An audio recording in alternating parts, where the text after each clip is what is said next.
भगवान नारायण के सौंदर्य का वर्णन। ब्रह्मा जी कहते हैं, श्री मैत्रेय जी कहते हैं, इधर जब साधु जनों के हृदय धन भगवान कमलनाभ को मालूम हुआ कि मेरे द्वारपालों ने सनकादि साधुओं का अनादर किया है, तब वे लक्ष्मी जी के सहित अपने उन्हीं श्री चरणों से चलकर ही वहां पहुंचे जिन्हें परमहंस मुनिजन भी ढूंढते रहते हैं, सहज में पाते नहीं। सनकादि ने देखा कि उनकी समाधि के विषय श्री वैकुंठनाथ स्वयं उनके नेत्र गोचर होकर पधारे हैं। उनके साथ साथ पार्षद गण छत्र चामर आदि लिए चल रहे हैं तथा प्रभु के दोनों ओर राजहंस के पंखों के समान दो श्वेत चंबर डुलाए जा रहे हैं।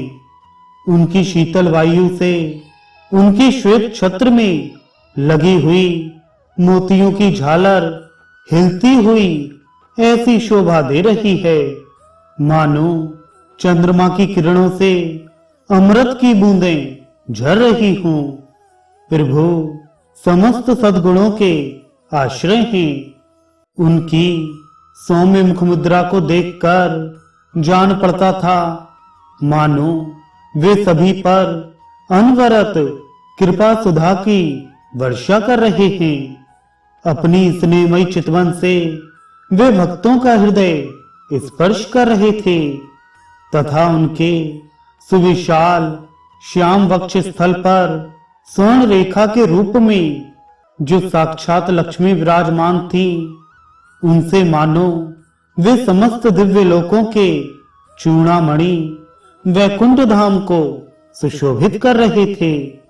उनके पीतांबर मंडित विशाल नितंबों पर झुलमिलाती हुई करधनी और गले में भ्रमरों से मुखरित वनमाला विराज रही थी तथा वे कलाइयों में सुंदर कंगन पहने अपना एक हाथ गरुण जी के कंधे पर रख दूसरे से कमल का पुष्प घुमा रहे थे।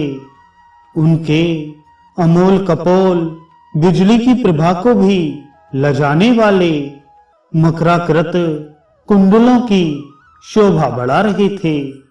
उभरी हुई सुघड़ नासिका थी, बड़ा ही सुंदर मुख था, सिर पर मणिमय मुकुट विराजमान था तथा चारों भुजाओं के बीच महामूल्यवान मनोहर हार की और गले में कौस्तुभ मणि की अपूर्व शोभा थी।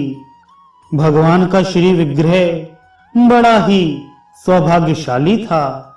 उसे देखकर भक्तों के मन में ऐसा वितर्क होता था कि इसके सामने लक्ष्मी जी का सौंदर्य अभिमान भी गलित हो गया है।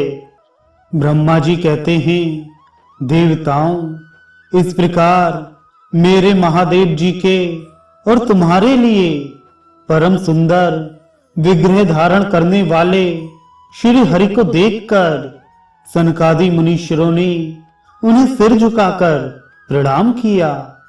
उस समय उनकी अद्भुत छवि को निहारते निहारते उनके नेत्र तृप्त नहीं होते थे।